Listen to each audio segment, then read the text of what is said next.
Welcome to the Supported Living Property Podcast with your host, me, Lisa Brown, the place to learn about supported living property investing. Hi Chris, it's great to have you here today. Thank you for joining me. How are you? I'm really well, thanks, Lisa. Yeah. How are you doing? Yeah, I'm good, thank you. I am good. For people who don't know you, do you want to introduce yourself and tell people about you? Yeah, sure. So my name's Chris Watson. I am from an organisation called Self-Directed Futures, we're a small consultancy organisation that works around the country with local authorities, clinical commissioning groups and support providers, primarily supported living providers, to support them around self-directed support, basically improving people's access to personal budgets generally and helping providers understand what the world of self-directed support is, because I still find a lot of people don't really understand it. Same with local authorities, to be honest with you, and CCGs, just really trying to get people to understand the benefits of it and why people should be in control of their own support and all those kind of things, really. So been doing that for about 3 years, and before that I was a commissioner for quite a long time. I've sort of worked in commissioning environment for about 15 years, primarily working with people with learning disabilities and autism, and a lot of work on programs around supported living, around moving people out of residential care, helping residential care providers deregister, helping people resettle out of hospital. So I was involved in a program where we moved about just over 150 people out into their own homes over the course of 3 years, kind of out of inappropriate hospital settings. And I still have quite a strong interest in supported living and basically the transforming care agenda, as it was known, which is obviously helping people with learning disabilities come out of hospital units where they've been stuck for quite a few years. So some of our consultancy stuff and my work takes me into that space still, particularly focusing on helping close down assessment treatment units, helping get people out of the wrong environments and get them into their own homes, basically. So that's what we're sort of passionate about, really, and hence I've connected up with you, really, in terms of what you offer. So fantastic, thank you. So a really kind of diverse background in this, really looking at it from several different perspectives over that time. Now obviously not everyone's going to know what self-directed stuff is, so talk about it. Explain what we're talking about when we're saying self-directed budgets and self-directed care. What are you talking about? So in simple terms, basically, if you have an eligible need, if you need care and support, really your options are you allow the council to arrange it for you, or the NHS if it's an NHS personal budget, or you can take what's called a direct payment, which is basically when you take control of the budget and the money gets paid to you to basically pay for your own care and support. And we do quite a lot of work around a fairly newish model. It's been around since 2014, called individual service funds, which is basically where you nominate a third-party organisation to hold the budget on your behalf, and then you work with them to direct your own support, basically. But the main premise of self-directed support is to move away from having somebody else try and organise your support for you, to you taking control of that process and being able to direct your own arrangements, basically. More like a consumer model, if I'm honest. We want to re-simplify it.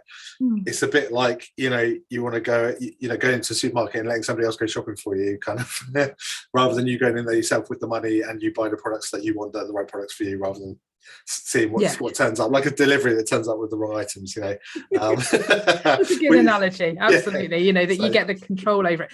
So it's giving people the voice to say what they want to happen, how they want their care to be delivered, when, how, who, those kind of options. Is that what those kind of things that you think would be fairly rudimentary, but we still find there's a lot of process involved, a lot of bureaucracy in local government and in NHS services, and a lot of reluctance to relinquish control. I think professional pride, maybe a little bit. And I've been there in some scenarios as well, where you think you do kind of know better than people, but actually it's about letting go of control, and it's a really difficult thing, I think, for people particularly in commissioning who have worked for a long time and had that control over what's going on locally, to sort of step back and say, no, my job is not about organising your care for you, it's about putting those right products on the supermarket shelf so you can go out with your budget and buy the stuff that you want. And my job as a commissioner is then more about what we call market shaping, which is about having good quality providers, good quality housing options, all those kind of things that you would want locally, using that analogy of a supermarket. But you are empowered to go out with your budget and go and find the support and make the arrangements that work for you, basically. So fantastic. That's our mission. obviously that can be quite complicated for some of the people that you're supporting, and working alongside, because some of these individuals maybe are deemed to not have the rights or the ability to make these decisions. And people sometimes will assume that someone with a learning disability can't make those decisions and can't have these conversations. What would you say to people saying that, Chris? I think it's a fascinating point. I think you're absolutely right. I think people have, for a lot of people with disabilities, people have taken control of their lives for a long time, actually, and made decisions for them and not really included them. And we find some of our work is really interesting when you look at devolving real choices back to people and you actually have those conversations. People make completely different choices to what you actually would expect. We've had people that have been going to day services for, say, literally 20 years. Nobody had ever really asked them if they wanted to go to the day service, which to me and you sounds ridiculous, but if you're in the system, you know how it works. Social workers are pressed, you might not get a social worker, you might go 2 or 3 years in between a review, things just kind of roll along. Transport turns up every Tuesday. Transport turns up on Tuesday, people just get on the bus and off they go, and that kind of stuff. And and then you have the deep conversation with somebody. It turns out they hate the day service and they think it's just sitting around eating tea and cake and getting fat, and they elect to go off and rent an allotment with their friend with their personal budget instead, and just put their money together to go off and do something that they're passionate about and go and potter about in the allotment and be outdoors and do the healthy sort of stuff. It's those little things, there's obviously a little example of it, really. But yeah, I think what we found fascinating is that people don't really know what choice is, a lot of people, which is really sad and terrible, to be honest with you. So part of the work with us and what we always encourage people to do really is actually start thinking about how do you get people to start making choices, just in general, because actually the concept of arranging your own care is fairly complicated, but actually, so you almost need to start a step or 2 or 3 steps before that, just around day-to-day life decisions, all this kind of stuff. So it's really interesting. But obviously with the right support, people can make their own choices. Absolutely. They've got, if they've got capacity, amazing. You can make stuff easy to understand for people. That's been a big thing. There's this automatic sort of prejudice that people don't have capacity, and that's we know that's unlawful. It's decision specific, so people shouldn't have decisions made for them. And you should do everything in your power to empower that person to understand the decision, to be able to then make that decision, if that makes sense. So for a lot of people, it means working for quite a few years, really, with them to build their confidence, to build their understanding, and to build their understanding of what choice is, really, to be able to exercise it. So I think that's one of the factors that is a bit of a blocker to people taking taking that self-directed support and going in that direction, is just that they're not used to actually being able to take fundamental basic decisions, basically. So I would always say to people, please, make an effort to make stuff easy, read, make sure that you put the person absolutely in control of their own life as much as they can. And if they, and maybe they're not there yet, but over time, working with people, coaching people, supporting them to think about how to make decisions, people can absolutely get there. And we've seen that loads of times. Like people have come in and they've been maybe low self-esteem, low confidence, not really ever been asked some of these fundamental things that me and you probably take for granted. Like, if somebody you want to do something, you probably go and do it. You're not going to ask for permission.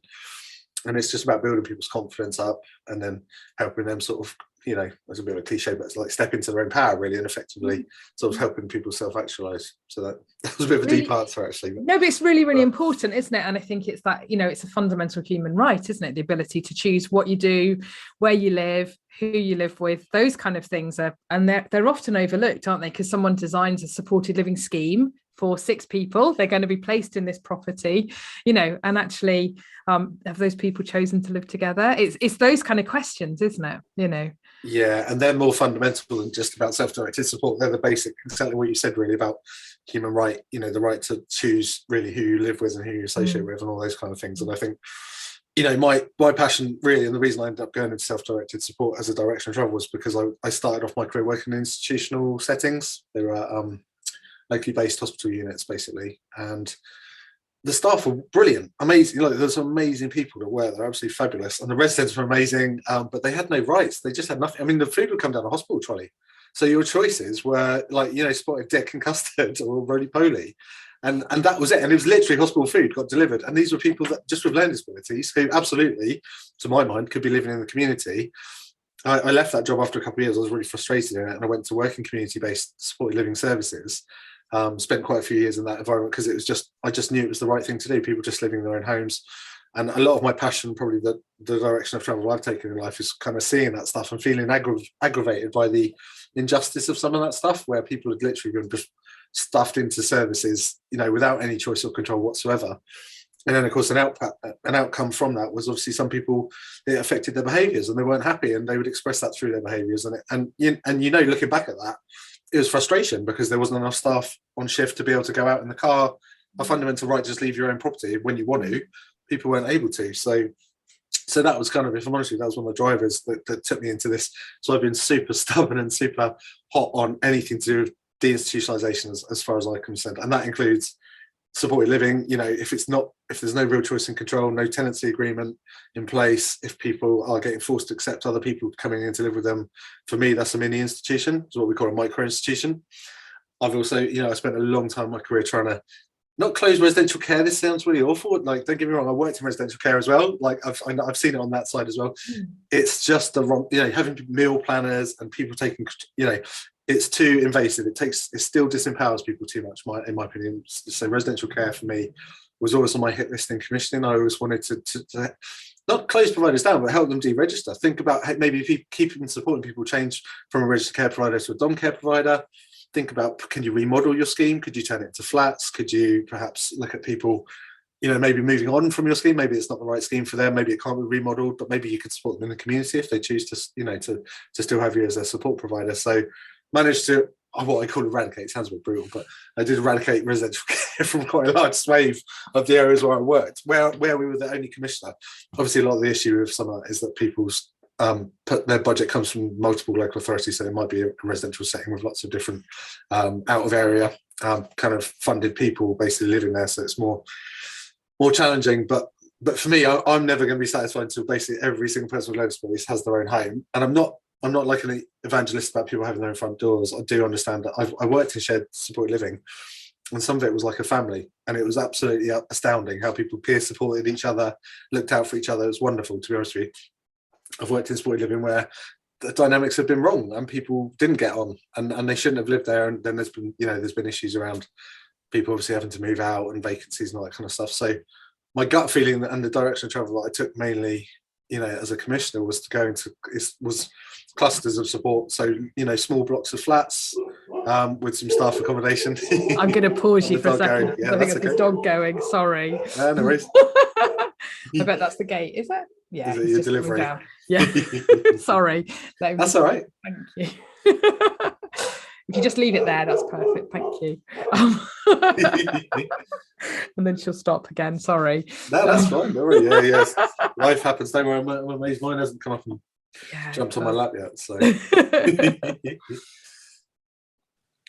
Thank you. Right, there you go. She's all gone. Right, okay. There you go.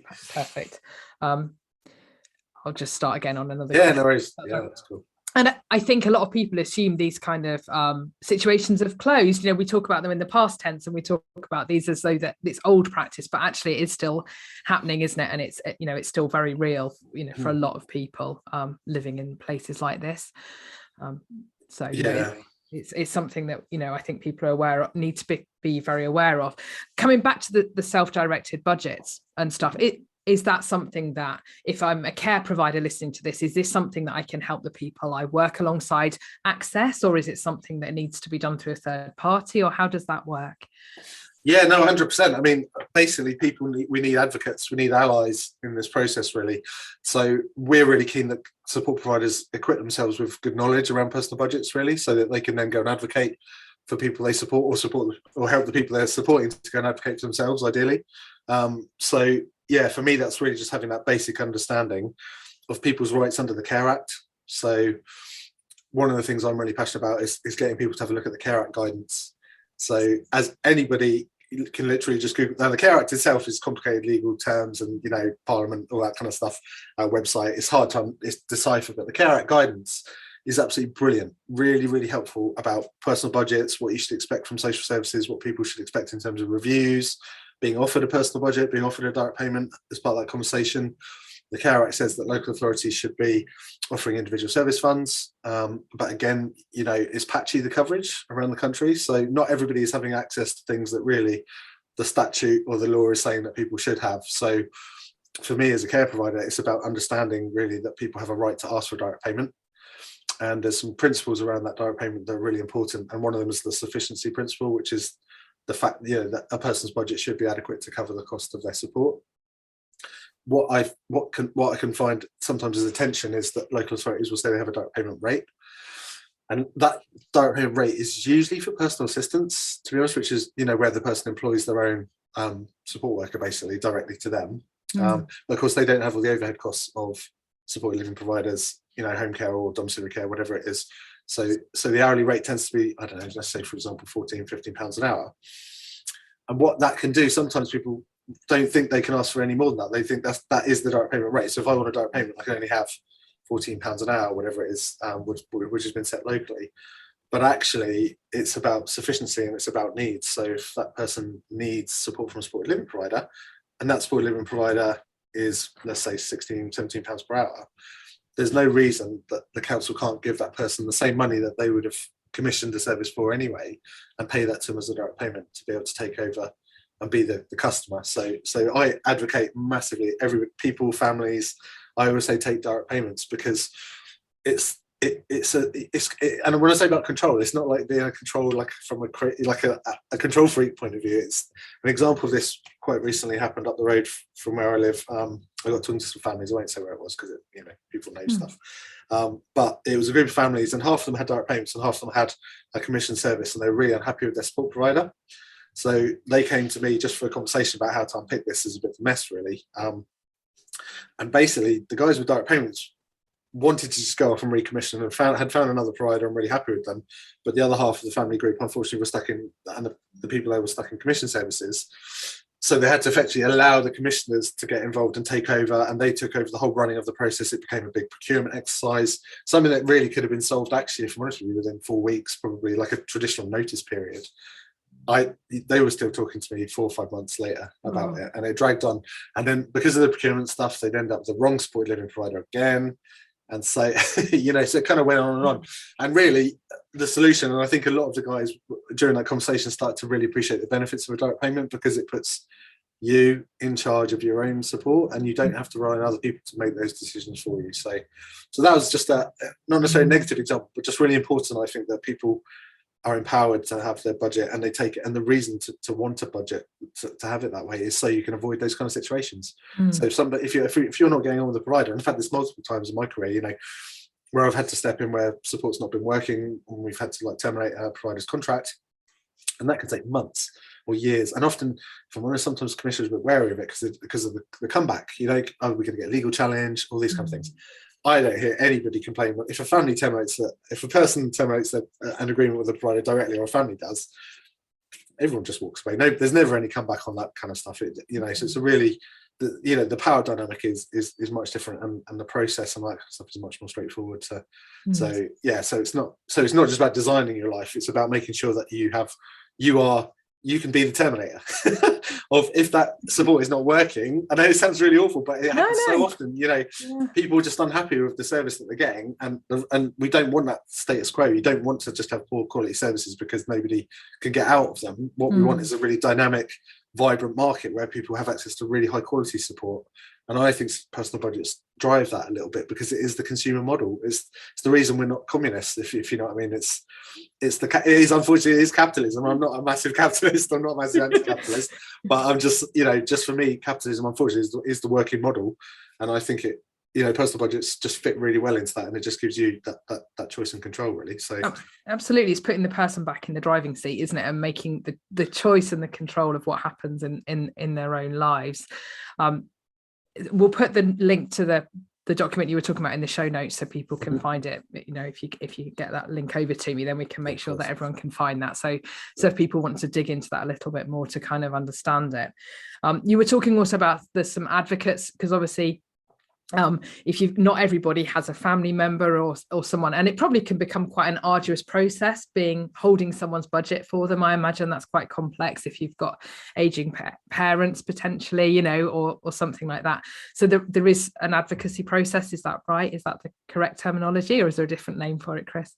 I guess advocacy, obviously the people have a right to advocacy under the Care Act. In terms of if we're looking at it as a direct payment, you can have, and this sounds weird, you can have an indirect direct payment, which can indirect go to direct yeah, payment. which Right, okay, yeah. honestly, that's the legal language. It makes Okay. me chuckle every time I say Yes. it out loud. But so basically, yeah, you're absolutely right. So one of the barriers for a lot of people is they don't have, some people don't have family to take their own payment. They're not deemed to have capacity necessary to take that budget directly themselves. There are organisations out there that you can effectively nominate to hold your budget for you.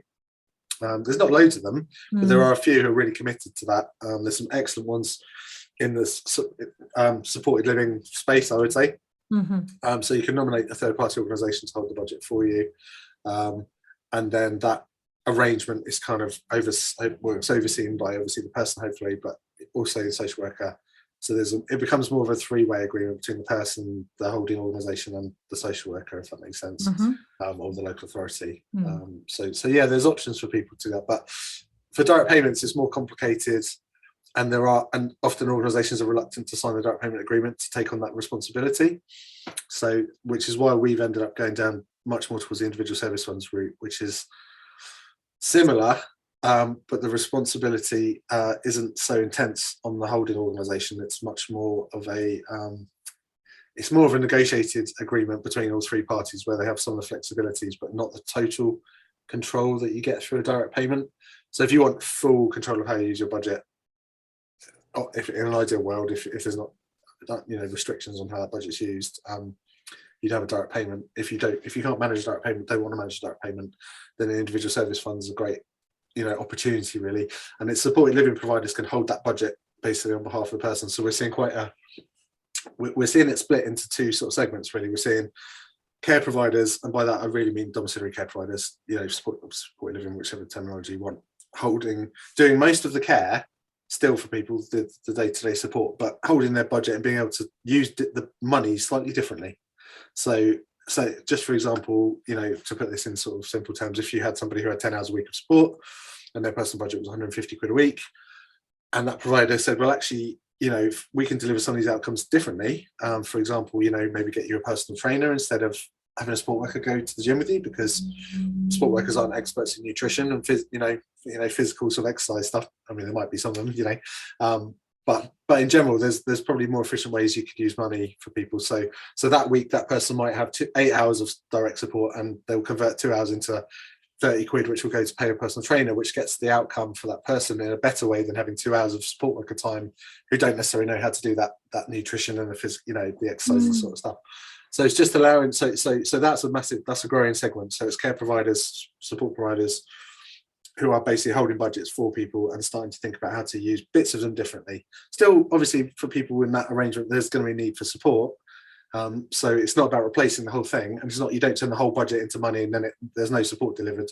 It rarely works like that. It's usually that there's little slivers of the person's budget that can be used just slightly more effectively to deliver outcomes, and the provider then has the conversation with the person and they decide how to use that money. And obviously the other side of it, there's the sort of independent brokerage side of things as well. So there's a few user-led organisations, I think is the terminology sometimes that gets used, or centres for independent living, but really disability-centric organisations that are really passionate about self-directed support, and they will offer the opportunity for you to situate your budget with them, and they'll broker with you, and brokerage for me really means person-centred planning, good old-fashioned simple, what's important to you, what's important for you, what goals do you need to achieve, just really getting an understanding of that person and where they want to go, and then just getting that budget amount and thinking about the best ways of deploying it, and it isn't always paid support, it isn't always care that gets used. It can be membership for clubs, could be connecting somebody to a walking group that's up the road that might be 2 quid a week, whatever it is, for the subs. It's about sort of thinking much more holistically away from just care and support. But sometimes the brokers will buy support for people as well, so they can actually buy care and support. But I think the seismic change in the sector for me is individual service funds. It's this concept of you're the provider, but more and more you might get asked to be the custodian of the budget. And so it's then again going back to what you were saying earlier about people being able to feel confident to advocate around self-directed support, all this sort of stuff. So some of our work is working with provider organisations to help equip them with the knowledge of how to do this stuff, and what we talk about, defensible decision making. So like, so you're a provider, I used to work in provider services, it was just hours. So all we got used to was delivering hours, and we never got asked to use our brains any differently. Now we're asking providers to say, well, hang on a minute, think about that budget. Don't just think about hours. Think about other things. Good examples. A friend of mine down the road, he's supporting a wonderful chap who he didn't have great self-confidence, and so he has an ISF, and they had his budget, and there was a horse whispering. It's a horse whispering. It's called the horse course, which is, I think it's quite cool. But basically, it's a therapy involving animals to build your confidence. Yeah. So they said, right, well, we're not equipped. We're a support provider. We're not equipped to build people's confidence necessarily that well. So what we'll take some of your weekly personal budget, and we'll help. We'll buy you some sessions on the horse course. And of course, over time, his confidence has grown massively, and he handles the animals amazing, and he's starting to take more and more control of his life. And where he is now is he's in such a better place than he was a few years ago. It's incredible, really inspirational, really like moving stuff. And it's just the ability to do that, and the providers, it's so simple. Like, I don't understand why it's taken so many years for this to sort of percolate through into the system, but. So they still do the majority. He lives in supported living. The provider still does the majority of his support hours, but some parts of his weekly budget they convert from support hours into things like that, sessional support. So it's really simple stuff, really. Yeah, but really creative, and really, giving people choices and experiences. It sounds really powerful. We'll put the link to your website with your contact details and stuff there as well, Chris, so people can contact you if they want to sort of find out more about what you do and how you can help people to understand this stuff. Yeah, please do. But thank you. It's been really great to kind of talk it through and understand a bit more about these issues, these bits and pieces that are really important for us to understand. So thank you for joining me today, Chris. Yeah, no worries at all. Yeah, thank you very much for having me on the show. Thank you.